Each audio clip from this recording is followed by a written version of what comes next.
Bonsoir à toutes et à tous. La France est en première ligne contre le terrorisme. C'est bien le drapeau tricolore qu'on brûle au Niger et ailleurs. Jean-Pierre Raffarin tente lui aussi de faire vivre l'esprit du 11 janvier, trouver des réponses au chantier énorme qui nous attend. Sécurité, renseignement, école, laïcité, des dossiers enterrés depuis 40 ans par les majorités successives. Désormais, la France ne peut plus reculer. Mais quand l'unité nationale l'emporte, que devient l'opposition? Elle a du mal à se faire entendre. C'est le parti pris de Karl Meus, rédacteur en chef au Figaro Magazine, qui interpellera mon invité. Vos questions par SMS au 41 555 ou sur les réseaux sociaux avec le hashtag C'est politique. C'est parti.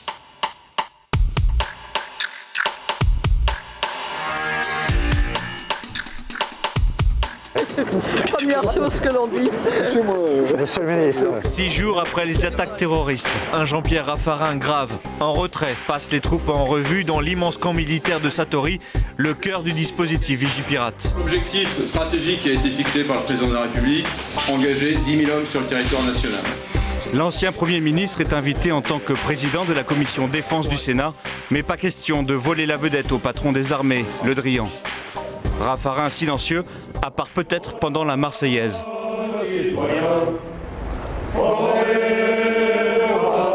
Un moine soldat de l'unité nationale qui n'est plus ici sollicité par les journalistes. Très heureux. Pas de frustration de ne plus être le premier. Pas de frustration, pas du tout, aucune. Et au contraire, dans ces moments-là, je trouve que c'est bien de se sentir rassemblé. Je pense que je suis à ma place et faisant mon devoir de montrer qu'on peut être dans l'opposition et en même temps partager une cause nationale qui est un appel d'ailleurs du peuple qui demande de la fermeté, de l'unité pour nos libertés. Raffarin en mission et au pas de course.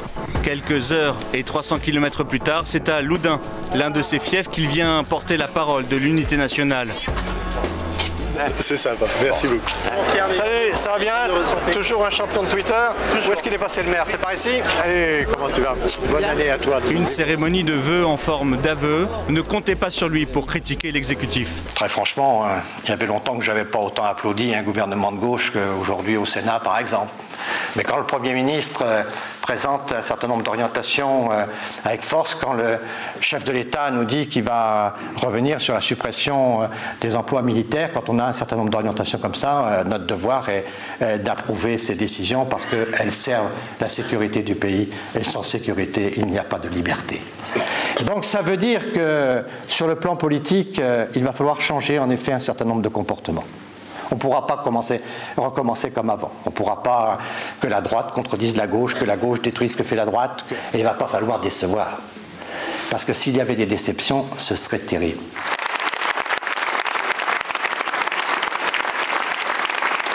« 23h, Raffarin, loin du train de sénateur, découvre dans le TGV qui le ramène à Paris les dessins du dernier Charlie. » Il est évident qu'il y a un certain nombre de choses dans leur ton qui me heurtent aussi. Mais là, ce n'est pas le sujet. Le sujet, d'abord, c'est leur courage, après cette tragédie monstrueuse, de rester debout, de refaire un journal, et de le faire comme ça, dans un ton qui est quand même, et c'est le plus important, qui a le mot pardon. Ce mot pardon, il faut l'écrire, hein. Imaginez ce que ça veut dire. Donc, on peut parler de provocation, on peut parler de plein de choses, mais il y a quand même écrit le mot pardon. Tout est pardonné. Donc il faut quand même, quand on a le cœur qui saigne, faire ça, c'est quand même quelque chose qui inspire plutôt du respect. Retour à Paris et à l'Union Sacrée, cette fois-ci à l'Élysée, en compagnie d'Elisabeth Guigou, pour les vœux du président Hollande au corps diplomatique. On a voulu assassiner la liberté. Vous étiez encore avec des gens de gauche aujourd'hui? Oui, mais j'étais avec la diplomatie, donc avec tous les pays qui étaient là. Je trouve que le message du président est fort, que son incarnation de la France progresse considérablement. Ce qui est très important, c'est de bien rester disponible pour les autres, parce que dans le monde, on ne peut pas aujourd'hui agir seul. On ne ramènera pas la paix dans un certain nombre de pays tout seul. On a besoin des autres. L'ancien vice-président de l'UMP, qui prend ses distances avec Nicolas Sarkozy, veut incarner le sage de la politique française, plus proche de son pays que de son parti. Bonsoir Jean-Pierre Raffarin. Bonsoir Caroline Roux. Je vous ai entendu dans ce portrait signé Fabrice Hauss et Maxime Liogier dire « on ne pourra pas recommencer comme avant ». Vous finissez par parler comme François Hollande qui a dit « la vie doit continuer mais plus rien ne sera comme avant ». Qu'est-ce que ça veut dire ? Pourquoi est-ce qu'on devrait vous croire cette fois-ci ? Je pense qu'on a franchi un cap de gravité.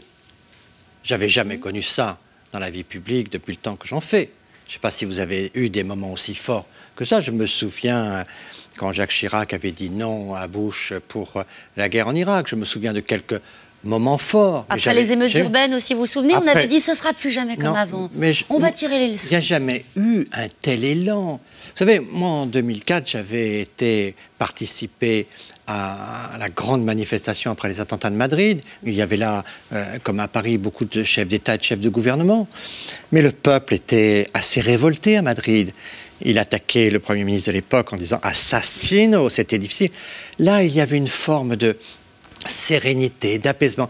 D'un côté du cœur, le sang, la tragédie, de l'autre côté, la fierté et la volonté d'être ensemble. Donc on sent bien qu'il y a là quelque chose qui s'est dégagé et quelque chose où l'opinion publique, le peuple, a fait preuve de grandeur. Mais dans 2 mois, il y a des élections et la vie politique reprendra ses droits, au fond. Elle reprendra. Mais je vais vous dire ce que je crois comme un observateur et un acteur de la politique depuis un certain temps. Je pense que l'opinion publique, là, a pris, je dirais, le devant de la scène. Elle a décidé qu'au fond, c'était elle qui donnait le ton. Et elle a mis la politique un peu de côté. Et c'est l'opinion publique, c'est le peuple qui a parlé. Il a confié au président la grandeur de la France. Il ne lui a pas donné, le peuple, cette confiance. Il lui a prêté. Que va-t-il en faire maintenant ? Comme si le peuple avait confié au président de la République un trésor entre ses mains. Qu'allez-vous faire de ce trésor ? La balle est d'abord dans son camp. Elle est aussi dans le nôtre, avec notre attitude, qui doit être une attitude de responsabilité. Parce qu'au fond, je crois qu'il y a eu là un mouvement très très fort de gens qui se disaient, encore quelques mois auparavant, qu'il fallait protester, qu'il fallait contester. Maintenant, ils nous disent, construisez ensemble et arrêtez de vous empêcher les uns les autres. Donc ça veut dire que l'unité nationale, l'union nationale pour régler des problèmes que la France traîne depuis des années, vous y croyez, là, au moment où on se parle. Vous pouvez travailler avec François Hollande sur tout un tas de thématiques qu'on va aborder sur la durée pour résoudre les problèmes du pays. Bien sûr.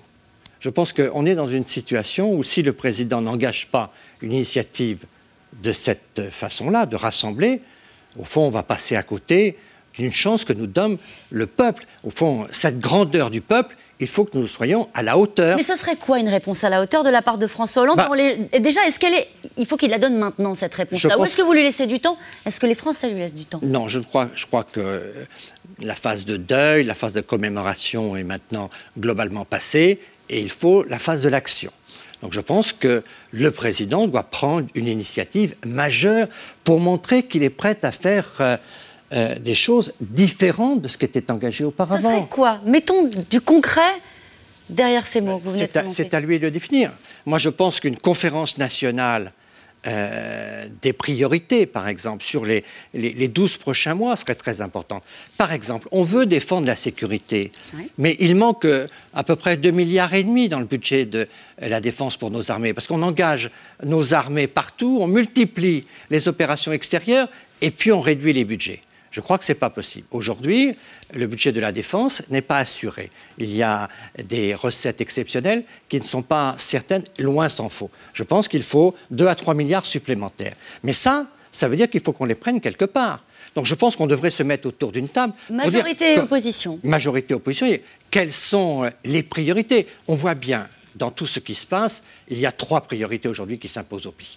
La sécurité, l'emploi. Je pense que l'emploi est un élément très important pour lequel il faut essayer de résoudre un certain problème, et l'école. Alors, sécurité, emploi, école, vous allez très vite. Autour de ce sujet-là, je pense qu'on devrait dégager des priorités. Moi, je vous dis ça, il s'agit de l'expérience d'un responsable politique, mais c'est au président, une formule ou une autre. Mais je pense que s'il n'y a pas une initiative qui porte un peu cette grandeur du peuple, il passera à côté de l'histoire. Vous avez évoqué le dossier de la défense. Il y a eu une volonté présidentielle affichée clairement de revenir sur les baisses d'effectifs dans la défense. Mais est-ce que le sujet, là on parle systématiquement d'effectifs, de moyens, est-ce que le sujet, c'est pas aussi la réorientation missions de la défense depuis les attentats en France.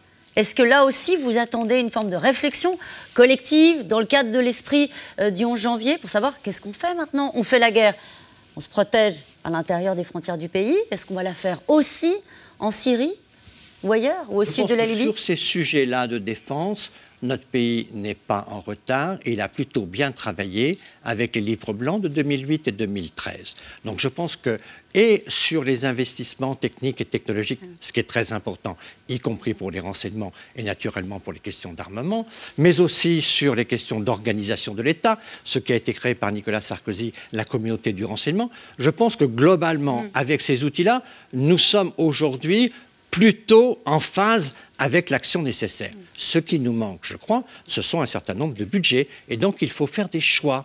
Aujourd'hui, on voit bien que nous continuons à dépenser chaque année 20 milliards pour les 35 heures. Est-ce que ces 20 milliards, on les laisse sur les 35 heures ou est-ce que ces 20 milliards, on les met sur l'essentiel, sécurité, emploi, école? Voilà une vraie question. Et vous répondez à cette question? Qu'est-ce que vous dites, vous, sur cette question? Sans hésitation.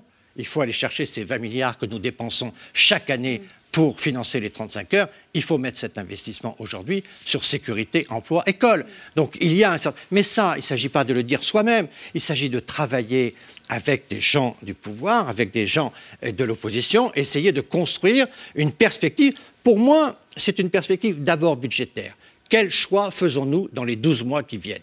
Est-ce que ça veut dire, dans cette perspective budgétaire, petite parenthèse, que vous pensez qu'il faut, parce que les circonstances sont ce qu'elles sont, s'accorder un peu de souplesse sur la réduction des déficits, par exemple?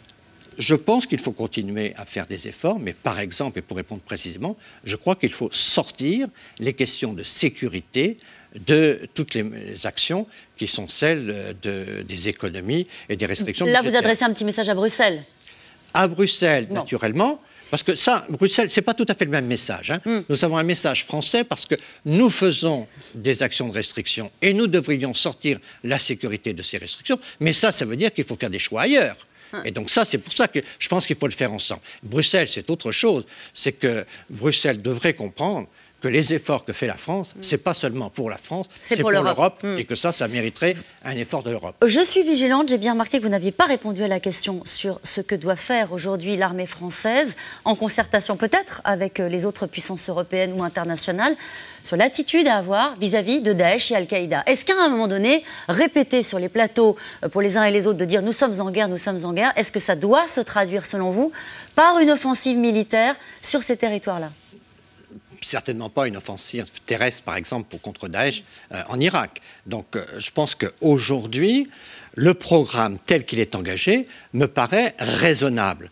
Je pense que ce qu'il faut, c'est lui donner des moyens. Car quand on décide d'un seul coup de mettre 10 000 militaires sur la région parisienne pour protéger l'Île-de-France, ça demande des conditions d'organisation. On l'a vu rapidement quand on est allé avec le ministre de la Défense à Satory voir la mise en place. C'est un ouvrage très complexe. Donc je pense qu'il manque de moyens. Donc aujourd'hui, notre défense, elle n'a pas une faute stratégique, elle n'a pas un retard technologique, elle a besoin de moyens pour se déployer. Je pense que dans le renseignement, il nous faudra une loi cadre sur le renseignement. Cette loi cadre devra permettre des nouveaux outils législatifs permettant des actions nouvelles. Mais là, il ne s'agit pas, je pense, de changement d'orientation, il s'agit de mise à niveau de nos moyens. Je précise que vous êtes président de la délégation parlementaire au renseignement. Ça peut être important dans la discussion qu'on va avoir sur qu'est-ce qu'on fait désormais des djihadistes, de ces Français qui sont allés dans nos écoles, qui sont allés parfois apprendre à faire la guerre en Syrie ou ailleurs, et qui reviennent et qui s'en prennent à leur pays. Qu'est-ce qu'on en fait? Est-ce que là-dessus, vous êtes sur la ligne, j'imagine que oui, d'un discours de fermeté? Est-ce qu'il manque de moyens, là aussi? Alors là, il y a plusieurs sujets. Il faut un discours, évidemment, mais surtout des actions de fermeté. En fait, sur l'organisation des renseignements, il y a eu un excellent rapport du président de la commission des lois de l'Assemblée nationale, Jean-Jacques Urvoas, qui a décrit les actions que la délégation pour le renseignement a proposées. En fait, on souhaite plus de coordination des services. Aujourd'hui, il y a une communauté avec 6 services. On pense que d'autres services devraient être présents. On pense qu'il faut des adaptations législatives pour permettre des actions plus puissantes auprès des djihadistes, des capacités d'écoute supérieures, un certain nombre de choses qui sont assez précises. Un texte de loi pourrait être assez rapidement présenté au Parlement. Le travail, en grande partie, a été fait pour que le Parlement se prononce. Et vous voteriez ce texte ? Je pense qu'il faudrait le voter. Il faut que nous en discutions les uns les autres, parce que c'est la question très difficile. Où est-ce que nous mettons le curseur entre la liberté et la sécurité? Évidemment, aujourd'hui, il faut déplacer légèrement le curseur vers le pôle sécurité. Donc il est clair... renoncer à certaines libertés. Pour un certain nombre de personnes, je pense que quelqu'un qui a été dans un camp d'entraînement est plus une personne qui doit être considérée comme un citoyen normal et avoir les mêmes libertés qu'un citoyen qui n'a rien à se reprocher. Donc je pense qu'il y a un certain nombre de décisions qu'il faut pouvoir prendre et surtout donner les outils législatifs pour que les services prennent ces décisions. Est-ce qu'il faut suivre l'opinion sur ce terrain-là? Je ne sais pas si vous avez vu un sondage dans le JDD aujourd'hui qui montre que les Français sont très allants sur ces sujets-là. Par exemple, 81% des Français sont favorables à la déchéance de la nationalité française pour les binationaux condamnés pour des actes de terrorisme sur le sol français. Interdiction du retour en France, 68%. Interdiction de sortie du territoire, 68%. Il y a un débat qui est en train de se créer dans la classe politique. Jusqu'où faut-il aller? Jean-Jacques Urvoas, que vous citiez tout à l'heure, disait, lui, qu'on doit pouvoir faire mieux sans nuire aux libertés individuelles. Je pense qu'il faut protéger les libertés individuelles et c'est ce qui nous différencie des Américains et de la démarche du Patriot Act. Donc nous avons là la possibilité, en effet, de pouvoir pas aller sur des actions de cette nature.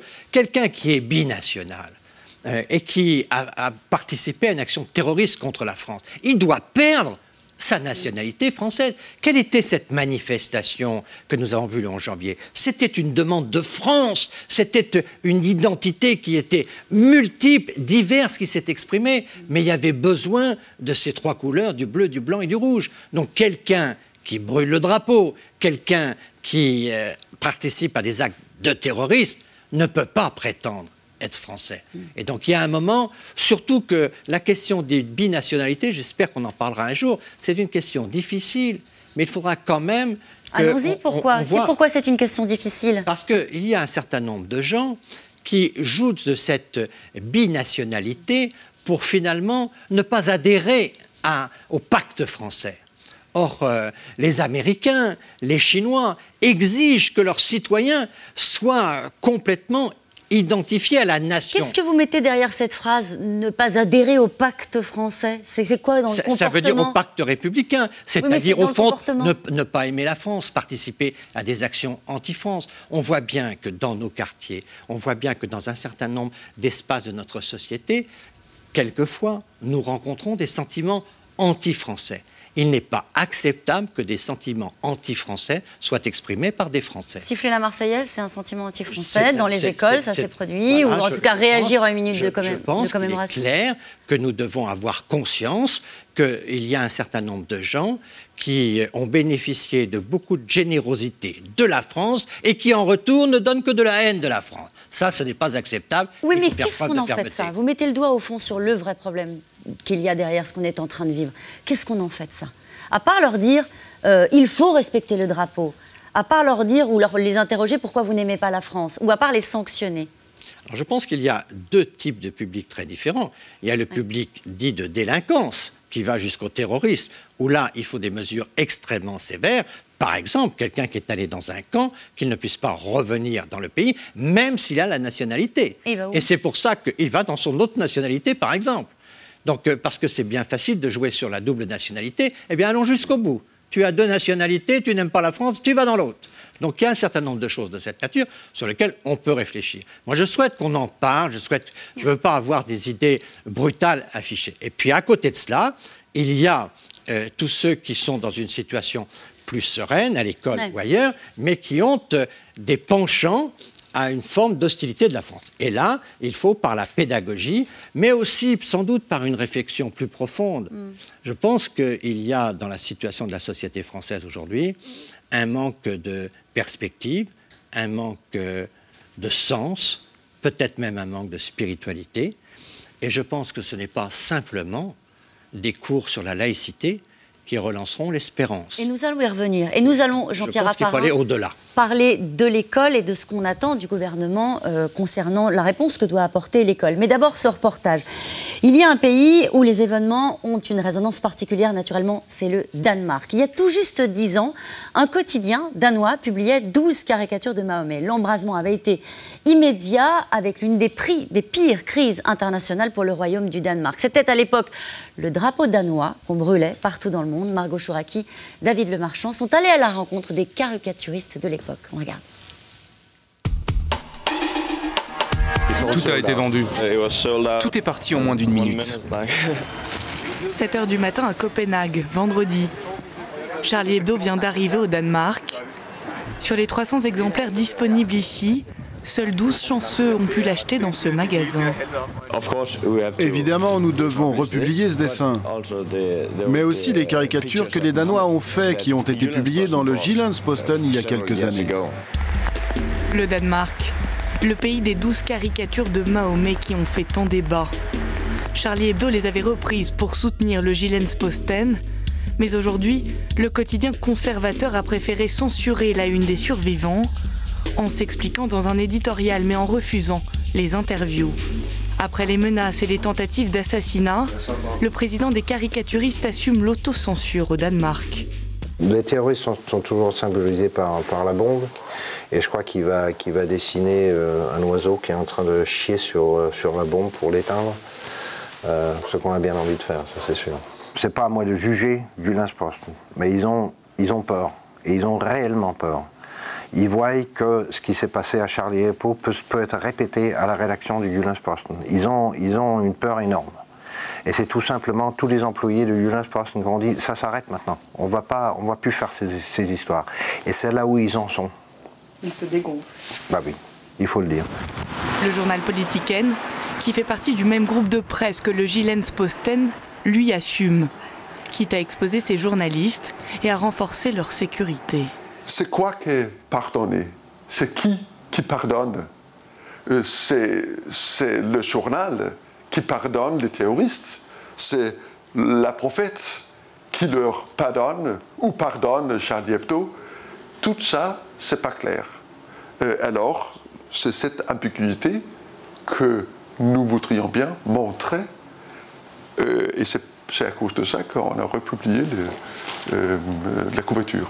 Moi, je suis extrêmement furieux qu'eux, ils n'ont pas se senti dans une situation dans laquelle ils pourraient publier ces caricatures. Ne pas heurter la communauté musulmane. Voilà le nouveau leitmotiv au Danemark. Copenhague a d'ailleurs inauguré il y a 6 mois son premier minaret. Tout un symbole. Pourquoi publier ces dessins quand on essaie de se comprendre, de créer des ponts entre plusieurs cultures, alors que l'on sait que cela peut provoquer des conflits, que certains le prennent mal.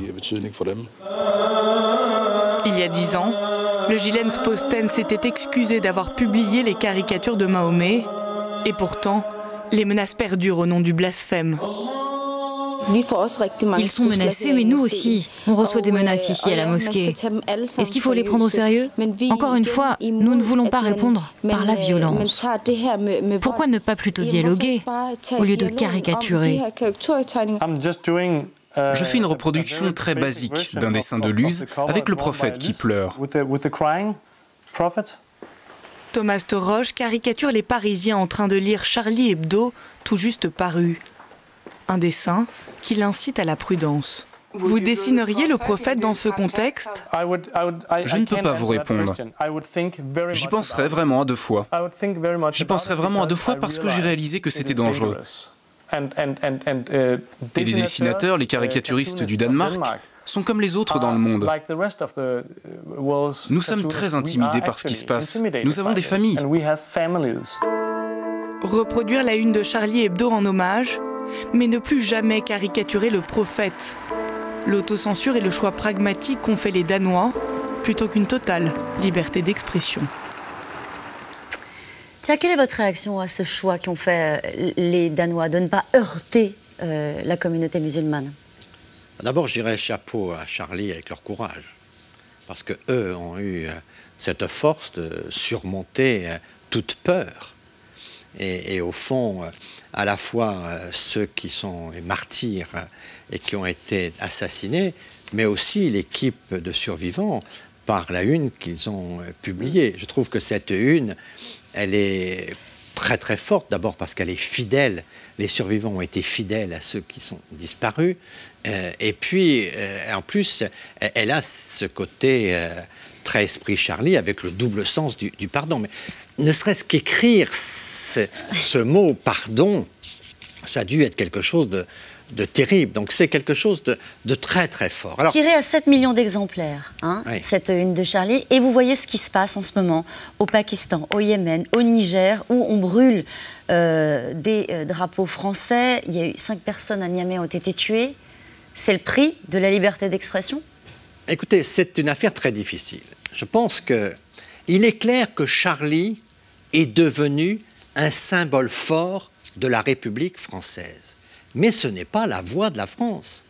Mais ce qui est un peu gênant, c'est qu'on fait comme si on regardait la démocratie française de manière mutilée. Car quelle est la limite à la liberté d'expression? C'est le pluralisme de l'expression. Vous n'aimez pas la caricature, ce qui est mon cas, qu'on fait du pape dans Charlie Hebdo, eh bien je lis Famille chrétienne. J'ai le choix je ne suis pas obligé de lire Charlie. Personne ne m'oblige à lire. Et Charlie n'est pas la voix de la France. C'est un symbole de la République, parce que ça a été un symbole terrible de la liberté assassinée. Mais ce symbole-là, il n'est pas l'expression du message. Mais naturellement, ceux qui ne pratiquent ni la République ni la démocratie ont tendance, souvent avec un esprit malveillant, à vouloir assimiler l'expression de quelqu'un comme étant l'expression de tous. Ce qui n'est pas le cas dans une République. La République française, elle est multiple, elle est diverse. Mais je vous écoute et je vois ces images en même temps, je me dis, peu importe le prix, il faut continuer à publier des caricatures du prophète, comme a continué à le faire Charlie Hebdo. Là-dessus, vous n'avez aucun état d'âme, aucun doute. Je pense que ce n'est pas une décision politique. C'est une décision d'artistes, de créateurs, de journalistes. Nous, le politique, on doit protéger la liberté de ceux qui font ça. Ce n'est pas l'expression, ce n'est pas au président de la République ni à la représentation nationale française de dire on caricature un tel, on caricature un tel. Mais celui qui caricature, il doit, dans la République, se trouver protégé par un accord global. Et alors, quel est le rôle du politique dans ce moment-là où on a une communauté musulmane française qui se sent agressée, qui a peur d'ailleurs des conséquences de cette semaine qu'on vient de vivre? Comment est-ce que réagit le politique? Est-ce que vous dites, vous, il va falloir protéger la communauté musulmane, il faut faire attention à ce qu'on dit? Ou est-ce que vous dites, non, il faut porter les débats, liberté d'expression, il faut dire les choses, il faut mettre des mots sur nos problèmes ou les situations difficiles? Moi, je pense qu'il faut mettre des mots, je pense qu'il faut promouvoir les principes de la démocratie et faire cette pédagogie permanente de la démocratie. La limite de l'expression de l'un, c'est l'expression de l'autre, et au fond, le total s'équilibre par le pluralisme. Donc tu n'es pas content... Ça marche, ça? Mais c'est la seule force, parce que si vous cherchez un autre arbitrage que le pluralisme, à ce moment-là, vous entrez d'une manière ou d'une autre par une forme de dirigisme qui atteint aux libertés. Donc c'est la seule façon, tu n'aimes pas Charlie, tu lis pas Charlie. Et donc c'est ça la question. Comment on fait? Vous parliez de l'école tout à l'heure. On a vu que depuis maintenant, il n'y a plus de naïveté sur ce qu'il se passe réellement dans l'école de la République. On voit que c'est compliqué d'enseigner certaines matières, les professeurs le disent, l'histoire géo c'est compliqué. Comment on fait? Ce discours de la démocratie, naturellement que les professeurs le portent. Qu'est-ce que ça change? Ça change quand même qu'il faut bien comprendre que ce n'est pas ce que dit tel média qui est l'expression de la France. Oui. L'expression de la France, c'est la liberté des médias. Donc la France doit communiquer sur ses valeurs, son éducation nationale doit expliquer ce que c'est que le respect dans la République française, ce que c'est qu'on ne peut pas aujourd'hui être français et organiser d'une manière ou d'une autre la haine de la France. Donc il y a des choses qu'il faut pouvoir expliquer. Si on défend Charlie, ce n'est pas en tant que tel une prise de position sur le contenu de Charlie, c'est sur la liberté de Charlie, qui est la liberté de tous les Français. On parlait de l'école, vous reconnaissez certaines erreurs, par exemple l'erreur d'avoir abandonné la formation des maîtres, d'avoir baissé les effectifs. Est-ce que vous dites on n'a pas suffisamment pris la mesure de ce qu'apportait l'école dans ces quartiers-là où on a pris le problème à l'envers? Est-ce que vous assumez une part de responsabilité? Mais bien sûr, bien sûr, mais c'est très difficile. Je pense que l'école est au fond le reflet de la société. Et que ce qui manque dans notre société, c'est le sens, c'est l'idéal, c'est l'espérance, ce sont un certain nombre de valeurs. Et donc, au fond, je veux bien qu'on dise l'école a raté ceci ou cela, aussi bien les dirigeants que les enseignants, tout ça. Mais le fond de l'affaire, c'est qu'on a une société devenue individualiste, une société devenue égoïste, une société qui ne sait plus pourquoi elle avance, et au fond, qui est perdue. Et quand vous enseignez sans donner une perspective, votre message est pauvre. La difficulté, je le disais en commençant l'émission, ça fait 40 ans qu'on nous dit c'est compliqué dans les quartiers, il y a des zones de non-droit, c'est compliqué à l'école. Vous avez été aux responsabilités. On a appris, par exemple, que la plupart des 12 personnes interpellées dans le cadre de l'enquête autour d'Amédi Coulibaly et des frères Kouachi étaient connues des services de police. Ça veut dire qu'il y a une porosité entre le banditisme de ces quartiers-là et l'islam radical. Ça, vous ne le découvrez pas, vous, en tant qu'élu? On ne le découvre pas. Mais d'ailleurs, on peut féliciter les services. Parce qu'on a quand même une situation qui n'est pas si catastrophique que ça, puisque en 3 jours, ils ont été identifiés et ils ont pu être maîtrisés. Donc, au fond, les informations étaient là. Mais il est clair que, par exemple, quand vous écoutez des lignes téléphoniques, d'après ce que j'ai lu dans la presse, il n'y avait rien qui, dans leur conversation, ne pouvait laisser penser qu'il y avait autre chose. Donc, il y a un moment où le droit doit prendre place, et comme les écoutes sont limitées dans le temps, quand elles ne sont pas fertiles, vous pouvez les arrêter. Mais il n'empêche qu'en l'occurrence, vous retrouvez tout de suite, dès qu'il y a un problème, les personnes grâce aux travaux des renseignements. Donc je pense qu'on peut plutôt féliciter nos services sur ce sujet. Mais c'est vrai que notre système éducatif, que les quartiers, mais c'est pas d'aujourd'hui. Et vous savez, ce que je vous dis, c'est ça la difficulté, c'est qu'on n'entend plus rien ne sera jamais comme avant. En gros, on va les faire ces réformes qu'on a différées sans doute depuis des années. Sur la situation précisément des quartiers, vous avez été aux responsabilités. Il y avait à l'époque un grand plan de rénovation urbaine. C'est ça, conduit par Jean-Louis Borloo. C'est pour ça qu'on n'a pas de révolte, qu'on a des opérations qui sont des opérations globalement isolées, parce que ça touche quand même sur le total de la population française, y compris la totale de la population qui vit dans ces quartiers, ça touche quand même que des minorités. Revenons, vous avez plein de gens très honnêtes et de bonne foi qui vivent dans tous ces quartiers, donc il n'y a pas une France qui serait malade. Dans ces quartiers-là, il y a beaucoup de gens très français qui assument leur responsabilité nationale avec dignité. Mais il est clair qu'il y a un certain nombre de sujets, mais très franchement, je vais vous dire mon avis. C'est plutôt la question de l'emploi qui est la question de la source première. Quand je vois la situation de l'emploi dans le pays, et surtout les perspectives de l'emploi, qui font qu'on va de dégradation en dégradation. Vous savez, c'est quelque chose de désolant. Si vous donne du concret, dans ma petite ville de Chasseneuil, on a eu 200 emplois avec Fédéral Mogul, qui est une entreprise qui faisait du diesel. Et d'un seul coup, ils se sont dit, le diesel en France, plus que les Français n'aiment ça, on ne fait plus de pistons. Et aujourd'hui, c'est Itron. Ils font des compteurs intelligents, alors que la transition énergétique nous dit qu'on va avoir des compteurs chez nous. C'est-à-dire ils sont complètement dans le progrès technologique aujourd'hui et la préoccupation de l'environnement, et ils suppriment 125 emplois. Dans une petite commune comme ça, quand vous perdez près de 300 emplois à la fin, comment voulez-vous donner de l'espoir ?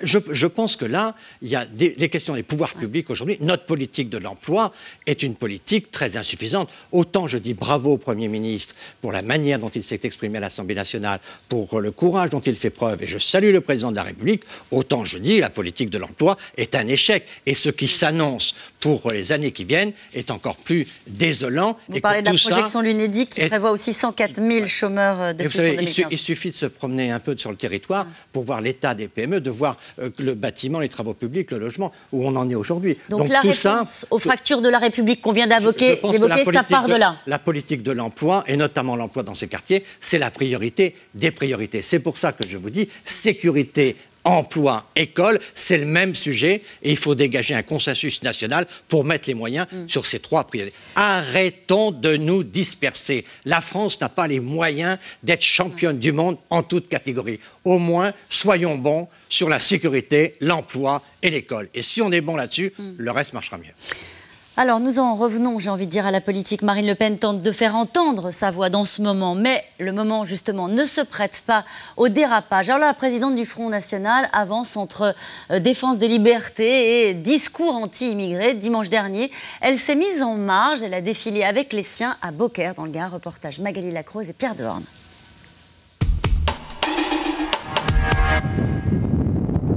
Dimanche dernier, la France s'est levée et elle a chanté sa liberté. À Beaucaire, la place de l'Hôtel de Ville est pleine à craquer. Charlie est sur toutes les pancartes. Mais c'est un autre nom que la foule acclame. C'était important que le Front National soit partout, dans chaque ville, aux côtés et au milieu de nos compatriotes. Sous-entendu, pas avec les autres politiques, quitte à paraître un peu isolé dans cette petite ville gagnée par le FN en mars. La politique a repris ses droits. Une semaine plus tard, on ne parle que de ça. Mais je trouve qu'il a bien fait de venir parce qu'à Paris, ils n'ont pas voulu d'elle. Il y a un peu du laisser-aller en France, je trouve. Alors, on embête beaucoup de gens qu'il ne faut pas trop embêter, d'autres, on les laisse faire. C'est-à-dire ? Ben, vous savez bien ce que je veux dire. Ben, dites-moi. Il y a des gens qu'on ne peut pas toucher. Sûr que ça va faire boule de neige. Je pense que malheureusement, ça risque déjà de l'écouter beaucoup plus. Est-ce que dans les idées qu'elle a, elles sont bonnes? Je pense que oui. De toute façon, c'est les prochaines élections qui décideront aussi, c'est le peuple qui va décider. L'absence volontaire sur la photo de l'unité républicaine, une stratégie risquée pour le Front National, une évidence pour le maire de la ville. Je crois effectivement à l'unité républicaine, en tout cas dans ces moments-là. Maintenant, si l'unité républicaine, c'est pour le Front National se taire et ne pas pointer les responsabilités, qu'on ne compte pas sur nous pour ça. Parce que nous dénonçons effectivement ces problèmes-là depuis des années. Aujourd'hui, ils se produisent et il faudrait que le Front National se taise. Il faudrait qu'on soit tous derrière le Parti Socialiste, derrière François Hollande, derrière Nicolas Sarkozy. Arrêtons, ce sont ces gens-là qui ont porté la plus grande responsabilité dans ce qui se passe aujourd'hui. En bref, tous unis mais tous coupables, sauf le FN. C'est le sens que les frontistes comptent bien donner au cavalier seul de Marine Le Pen à Beaucaire. Alors la séquence a été plutôt difficile pour Marine Le Pen, mais est-ce qu'au fond, c'est le Front National qui gagne à la fin après un moment comme celui-ci? Il y a des élections qui arrivent, des élections départementales, puis les régionales. Est-ce que vous craignez cela? On le craint toujours. Mais je pense d'abord que Mme Le Pen a raté son rendez-vous avec l'histoire le 11 janvier. Parce que ce qui s'est passé le 11 janvier, quand vous voyez que M. Netanyahou, Mahmoud Abbas sont là, que l'ensemble de la communauté internationale est très représenté, et que la France, droite, gauche, et tous les Français, quelle que soit leur opinion, ont dépassé les clivages pour se rassembler, sa présence était, je pense, pour elle un impératif. Le fait d'aller à Beaucaire, parmi les siens, c'est une réaction très moyenne, je trouve. Beaucaire n'est pas encore la capitale de la France. Et mais électoralement, est-ce que cela pourrait payer? Alors, il est rare que de rater un rendez-vous historique soit politiquement profitable. Donc je pense qu'à un moment ou à un autre, elle en souffrira. Je pense qu'il est aujourd'hui possible que le Front National puisse essayer d'engranger un certain nombre de peurs, puisque le fond de son discours, c'est la peur, et que bien que ce cri du peuple français, c'était « n'ayez pas peur », et je pense qu'elle peut engranger un certain nombre de... Donc il faut être vigilant, mais puisqu'elle a raté ce rendez-vous historique, ce qui montre bien, au fond, le côté manœuvrier, électoraliste qu'a le Front National dans cette affaire, parce que quand Nicolas Sarkozy, quand Alain Juppé et quelques autres, quand on va à cette manifestation à côté du président de la République, on n'y va pas pour gagner quelque chose, on y va parce que la France l'exige. Je voudrais vous soumettre une phrase. Elle est signée Jean-Christophe Cambadélis, premier secrétaire du Parti Socialiste. Il dit « On ne pourra plus dire que nous sommes des amateurs ». Donc en gros qu'il y aura une espèce de bénéfice comme ça à la fois sur l'exécutif et sur l'ensemble des socialistes. On sent bien qu'il y a une remobilisation autour du président après ces événements. Est-ce que vous pensez que ça peut profiter au Parti socialiste? Ça vous fait déjà sourire, cette question? Oui, enfin, le fait de prononcer cette phrase montre bien qu'il y avait un petit complexe chez les amis socialistes sur leur capacité à être professionnels. Mais peu importe, je dirais que tout va dépendre, je reviens à ce que je vous disais tout à l'heure, de ce que va faire le président de la République. Ce capital de confiance que les Français lui prêtent, qu'est-ce qu'il en fait? S'il échoue, si tout ça est stérile, ce sera extrêmement grave pour lui, parce que la situation politique du président n'est pas simple. Et la vôtre non plus n'est pas simple. Mais dans la Ve République, dans les moments de gravité, c'est lui qui a les responsabilités. Il est en charge de l'essentiel, disait le général de Gaulle. Le président, c'est l'essentiel. C'est à lui maintenant de montrer que de ce trésor, il fait quelque chose d'utile. De cette confiance, il est capable de l'investir. Il a un capital. Alors, va-t-il investir? Vous tournez vers Karl Meeus, vous avez raison, parce que Karl Meeus, rédacteur en chef au Figaro Magazine, s'inquiète pour l'UMP. Bonjour, Monsieur le Premier ministre. Bonjour, Monsieur Meeus. C'est surtout en fait l'inquiétude sur la situation paradoxale que l'opposition est peut-être en train de vivre. C'est pas un peu dur en ce moment pour l'UMP? Très franchement, non. Parce que ce serait dur si on avait les cantonales comme seule perspective. Mais très franchement, quand on voit l'état du pays aujourd'hui, d'un côté, cette menace, parce que nous sommes en guerre, on a quand même des soldats qui se battent aujourd'hui au Sahel, en Irak, on a quand même une mobilisation qui est très forte et on a des menaces qui sont réelles. Et donc, il faut apporter des réponses de sécurité au peuple français.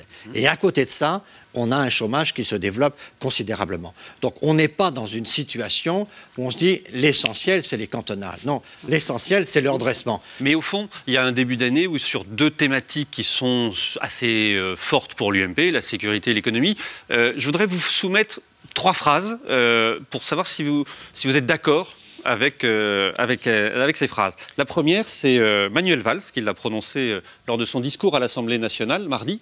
La France est en guerre contre le terrorisme, le djihadisme et l'islamisme radical. Vous êtes d'accord avec cette phrase? Manuel Valls a raison et son discours à l'Assemblée nationale était d'excellente tenue. D'accord. Donc cette phrase, vous êtes d'accord. Deuxième phrase, c'est une phrase d'Emmanuel Macron, le ministre de l'économie. Lui, c'était dans un entretien au journal Les Échos, début janvier. Il faut des jeunes qui aient envie de devenir milliardaires. Ça, vous êtes d'accord aussi? Je pense que je dirais qu'il a envie de réussir, milliardaire étant une forme que seuls des banquiers peuvent penser accessible. Voilà, mais en gros, ça veut dire que j'aurais rempli s'ils sont milliardaires, on peut dire qu'ils ont réussi. Que ce message vienne de la gauche, bienvenue. D'accord. Dernière phrase, troisième phrase, celle-ci est d'Alain Minc, dans un entretien au journal L'Opinion de vendredi. Alors, il reconnaît que ce n'est pas la réponse au niveau des problèmes structurels du pays, mais en gros, il dit, voilà, la loi Macron, c'est un petit mieux, ça serait absurde de ne pas la voter. Vous êtes d'accord ? Écoutez, ça va dépendre du débat parlementaire, on a des amendements, on va discuter. C'est vrai que c'est un petit mieux. C'est vrai qu'il y a des choses qui sont importantes dans la loi Macron. C'est pas une loi stratégique. Hein. C'est pas la loi du siècle. C'est pas la loi du siècle. C'est pas celle qui va rénover l'emploi. Hein. Je dirais que c'est une PML, une petite et moyenne loi. Vous voyez, c'est quelque chose qui va être un peu utile. Il y a des choses très négatives, comme ce qui est fait sur les professions juridiques, sans aucune concertation, qui est à la fois une atteinte à des professions libérales, mais aussi à notre territoire. On voit que, notamment, le territoire rural est à nouveau blessé. Donc, je pense qu'il y a des choses qu'il faut refuser. Et puis, il y a un certain nombre de choses sur la simplification, y compris, par exemple, dans les procédures prud'homales, dans le code de l'urbanisme, où là, il y a des choses qui sont positives.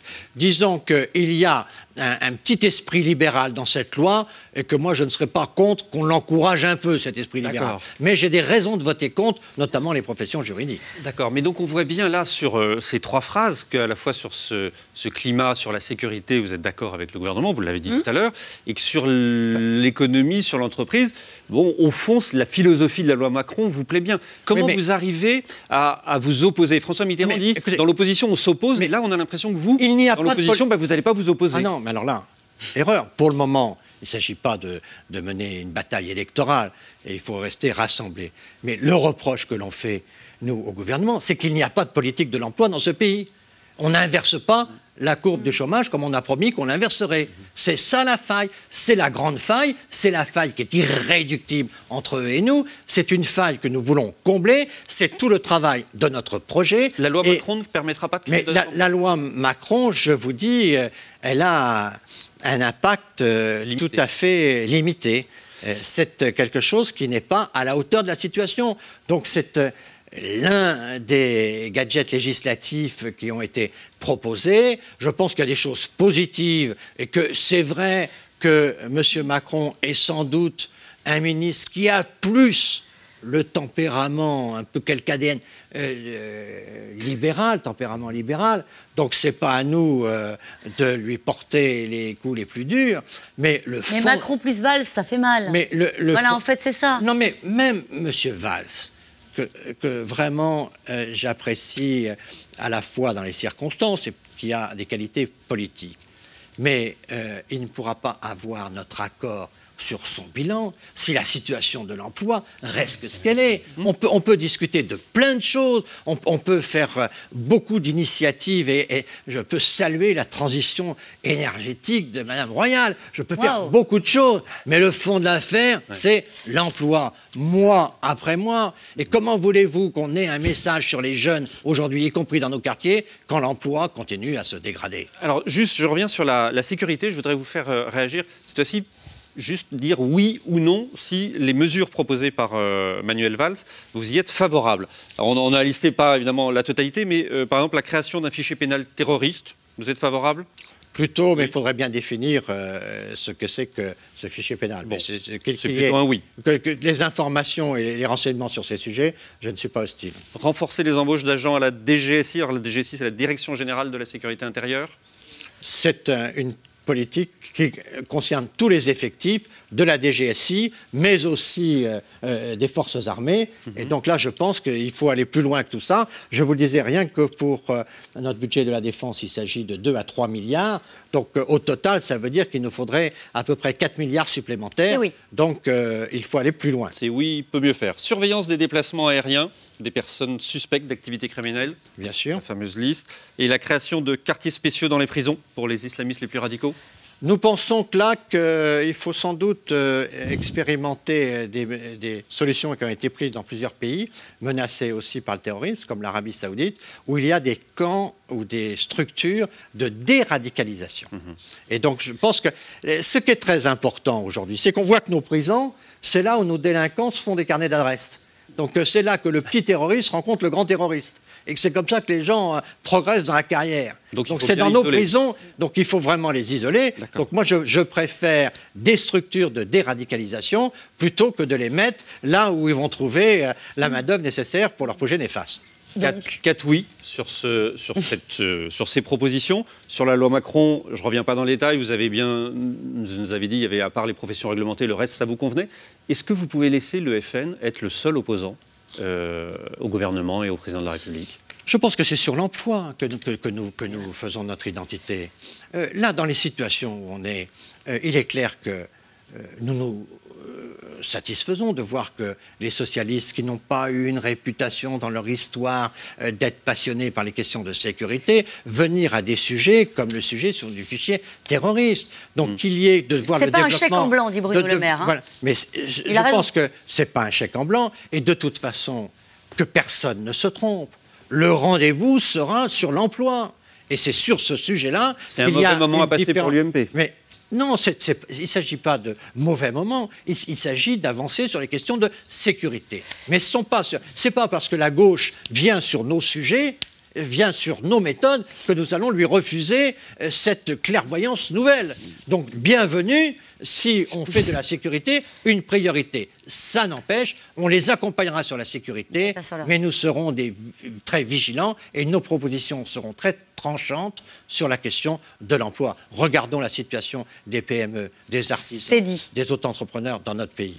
Merci beaucoup, Karl Melich. Nous allons passer maintenant aux photos d'actualité de la semaine. Vous avez évoqué Ségolène Royal à l'instant sur la loi de transition énergétique. Ségolène Royal, justement, a décidé d'enterrer définitivement le barrage de Sivens. Voici la photo de cette zone à défendre, comme disent les militants écologistes. Est-ce qu'elle a eu raison ? tout ça pour ça. Donc, si on devait remettre en cause ce barrage, pourquoi ne pas l'avoir fait plus tôt? Donc, c'est une question difficile, mais je pense qu'il faut trouver un apaisement, mais aussi il faut que l'État refuse de reculer, parce que ce barrage, il avait une utilité pour l'irrigation, pour l'accès à l'eau. Donc, comment est-ce qu'on va résoudre ces problèmes-là maintenant? Mais vous avez dit qu'il faut choisir les priorités. Ce n'était pas une priorité sans doute que de créer une zone de tension dans ce coin-là? Moi, je pense qu'aujourd'hui, dans la situation dans laquelle nous sommes aujourd'hui, l'État ne doit pas être faible. Et j'aime pas quand l'État cède à des manifestations, pour être franc avec vous. Mais je pense que ce n'est pas aujourd'hui le sujet sur lequel il faut diviser les Français. Une autre image, une photo, une devise que vous connaissez par cœur. Liberté, égalité, fraternité, laïcité. Laïcité. Est-ce qu'il faudrait rajouter le mot de laïcité comme le propose le patron de l'UDI, Jean-Christophe Lagarde? Je ne le pense pas. Parce que dans la liberté, il y a quelque chose qui est plus grand que nous. La liberté, c'est notre liberté de conscience. Est-ce que nous sommes sur la terre pour quelque chose? C'est quelque chose de très fort, la liberté. Pour celui qui croit ou pour celui qui ne croit pas, c'est quelque chose qui est en lui. L'égalité, c'est quelque chose de très fort. La fraternité... Et la laïcité, c'est pas quelque chose de très fort? La laïcité, c'est plus un élément de gouvernance, d'organisation de la société. Je pense qu'il y a moins de contenu spirituel, fondamental dans le mot laïcité. Laïcité est très... Le problème, pardonnez-moi, c'est que tout le monde met son contenu derrière le mot de laïcité. Même Marine Le Pen revendique et défend la laïcité. Mais moi, je le revendique aussi. Je suis très attaché à la laïcité. Mais vous ne mettez pas la même chose que Marine Le Pen. Mais la laïcité, c'est de faire en sorte que tout ce qu'est le projet politique soit indépendant des religions. La religion n'a pas à voir un projet politique. C'est ça la laïcité. Et donc, je pense que la laïcité a moins de contenu, notamment moral, notamment spirituel, que n'a la fraternité. Alors, on ne change pas. Troisième image, elle a été beaucoup commentée, cette photo, mais j'avais envie d'avoir votre avis. Nicolas Sarkozy qui a réussi à se glisser au premier rang donc du défilé des chefs d'État. Et j'ai lu vos vœux. Sur votre blog, vœu numéro 3, que Nicolas Sarkozy trouve le chemin pour modérer l'anti-sarkozysme primaire. Il avait sa place? Bien sûr qu'il avait sa place. Alors très franchement, moi j'étais quelques rangs derrière. C'était une bataille assez féroce partout, parce qu'il y avait beaucoup de sécurité. Alors les gens qui étaient là, les agents de sécurité qui protégeaient leur patron, donc il y avait beaucoup de bousculades. Nicolas Sarkozy avait sa place. Je trouve qu'on est très injuste avec Nicolas Sarkozy. Dans cette présence-là, il a été assez exemplaire. Et je pense que de toute son attitude, y compris ses propositions, sont fortes. Résumer la présence de Nicolas Sarkozy dans cette manifestation à ces petits coups d'épaule, je trouve que c'est un peu vis-à-vis de lui de l'anti-Sarkozysme et c'est regrettable. Anne Hidalgo avait fait la même chose, il paraît, en se glissant comme ça au devant du cortège. C'est le jeu quand on est un politique d'être sur la photo, quand il y a des moments d'histoire. Oui, mais enfin, là, il s'agissait plus que d'être sur la photo, c'est que, vous savez, M. Netanyahou, quand il est protégé, il est protégé. Il est protégé. Et donc, ça rigole pas, mais... autour de lui, donc vous êtes bousculé en permanence. En plus, Nicolas avait son épouse avec lui, donc c'est encore plus difficile d'être à deux dans une manifestation. En tout cas, je trouve que limiter... Que c'était injuste. Que limiter le message, la présence de Nicolas Sarkozy à ça, je trouve que c'est malveillant. Mais n'empêche que sur votre blog, il y avait cet engagement numéro 3, ce souhait numéro 3, modérer l'anti-sarkozysme primaire. Qu'il trouve le chemin. Est-ce qu'il l'a trouvé ? Sincèrement. Je pense qu'il faut qu'il continue à le chercher, mais je pense qu'à l'intérieur de l'UMP, les choses sont apaisées. Il y a un rassemblement qui se construit. Je pense que la situation est beaucoup plus sereine. Donc, ce qu'il a fait à l'intérieur de l'UMP, il peut le faire à l'extérieur. Allez, question des téléspectateurs maintenant, si vous le voulez bien. Quelles qualités possédées par Alain Juppé font défaut à Nicolas Sarkozy, se demande ce téléspectateur. Peut-être un peu une forme de tempérance. La tempérance est quelque chose, cet équilibre qui est dans la personnalité d'Alain Juppé. Je dirais que Alain Juppé a une conscience de l'équilibre et Nicolas Sarkozy a une confiance dans le mouvement. Nicolas, il cherche le mouvement et Alain cherche plutôt les équilibres. Ça vous ressemble plus, hein? Ça vous ressemble plus, la méthode Juppé. Vous l'avez déjà dit d'ailleurs, hein, vous êtes plus proche de... C'est-à-dire que... Non, c'est compliqué. Bon. J'ai dit très clairement que j'étais favorable, comme Alain Juppé, à l'alliance de la droite et du centre. Donc ça, c'est un point très clair. Et je pense que tous les deux ont les qualités à assumer la présidence de la République, que nous, à l'UMP, nous devons les protéger pour qu'ils arrivent en bonne situation à la primaire et qu'à ce moment-là, celui que les circonstances appellera pourra être désigné. Et jusque-là, vous restez totalement compatible entre les deux et totalement... Je veille à faire en sorte que la famille s'entende et je suis plutôt quelqu'un qui porte en lui l'équilibre, le rapprochement, plutôt que le clivage. Que pensez-vous, tiens, de la réforme territoriale ? Elle est improvisée, je regrette. Il y a des bonnes idées mêlées avec des choses assez absurdes. On fait des très grandes régions, mais on supprime le département, c'est-à-dire qu'on va s'attaquer à la proximité. Alors, où on supprimait le département et on gardait la région telle qu'elle était, ou on faisait la grande région pour diminuer les régions et on gardait les départements. Je trouve que tout ceci est assez... Mais la droite ne reviendra pas dessus. Bricolé. Oh, je pense que nous reviendrons dessus, parce que je crois qu'il y a une grande partie de la France qui va terriblement souffrir. Toute cette partie rurale, qui est une partie très importante, qui n'est pas naturellement dominante dans le pays, mais qui est profondément identitaire et qui souffre considérablement. Donc je pense que la ruralité française ne pourra pas rester dans la situation où elle est blessée par les décisions actuelles. On vous repassera l'enregistrement de l'émission dans quelques années, savoir si vous êtes revenu sur cette réforme. Allez, certains politiques aimeraient voir le retour d'un service national, au moins civil. Qu'en pensez-vous ? Civil, oui. Je pense qu'il faut arrêter l'ambiguïté. Si vous voyez la qualité de nos militaires aujourd'hui, le professionnalisme qu'ils ont. Vous savez, quand vous avez une réunion d'état-major, j'ai réuni les colonels d'avenir dans une structure du ministère de la Défense qui travaille à ce que ces jeunes qui vont prendre des responsabilités très importantes soient le mieux formés possible. Ils sont de niveau exceptionnel. Aujourd'hui, notre armée de professionnels est une armée de techniciens, d'ingénieurs, de gens top. Donc, si vous voulez, il ne faut pas mélanger le service national avec des gens qui ne seraient pas forcément qualifiés et une armée de métier où on a besoin de super professionnels. Mais qu'il y ait une forme d'organisation civile du sujet, je crois que l'expression service militaire n'est plus adaptée maintenant à cette armée professionnelle que nous avons construite. Une autre question, peut-on affirmer qu'on ne devrait jamais toucher aux religions parce que c'est un sujet sacré ? C'est un sujet sacré, c'est un sujet très important. Je pense que dans la société, les religions ne font pas de mal. Ce qui est clair, et c'est pour ça que je suis attaché à la laïcité, c'est que la religion, en aucune façon, ne doit porter un projet politique. Mais que la religion puisse se déployer sainement, sereinement dans la société, je pense que c'est plutôt un progrès de conscience, un progrès d'espérance. Et quand je vois ce qui manque, vous savez, la foi, fides, ça vient de la confiance. Quand je vois le manque de confiance dans notre société, je dis, s'il y avait un peu plus de foi, peut-être que les choses seraient mieux. Mais pas la caricature de religion que l'on voit par ceux qui font de la religion un prétexte politique. Toute dernière question, si vous le voulez bien. Vous souhaitez que les sénateurs montrent qu'ils sont nécessaires. Leur nécessité n'est donc pas une évidence. Je pense qu'elle est très contestée. Je pense que beaucoup de Français voudraient qu'on simplifie les structures. Je pense que le bicamérisme est quelque chose de très important.